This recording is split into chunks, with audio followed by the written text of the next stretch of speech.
আসসালামু আলাইকুম। আজকে জুন মাসের 21 তারিখ।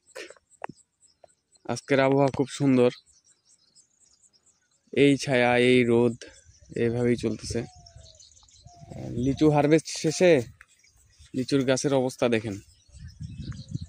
আচ্ছা, যেগুলা গাছে আলোকলতা ছিল, আলোকলতার কারণে ফলগুলা পড়ে গেছিল, ভালোভাবে ফল নেওয়া হয় নাই। ওই গাছের অবস্থা দেখেন। ওই গাছ ভালোভাবে ঝুড়ে দেওয়া হয়েছে, পাতাগুলা সব ফেলে দেওয়া হয়েছে, যেন আলোকলতাটা নেক্সট টাইম না হয়, পরবর্তীতে যেন না হয় আলোকলতাটা, যার জন্য এই অবস্থা করা হয়েছে। দেখেন, সব পাতা ঝরে দেওয়া হয়েছে। যে কয়েকটা গাছে এরকম ছিল, আলোকলতা বেশি ছিল, স্বর্ণলতা যেটা বলে, চুলের মতো থাকে, পরগাছা, সেটা দেখেন কিভাবে ঝুরে ফেলা হয়েছে। আচ্ছা, পরবর্তীতে রেজাল্ট কি হচ্ছে আপনাদেরকে জানানো হবে ভিডিওর মাধ্যমে। ভালো থাকবেন, সুস্থ থাকবেন। আল্লাহ হাফেজ।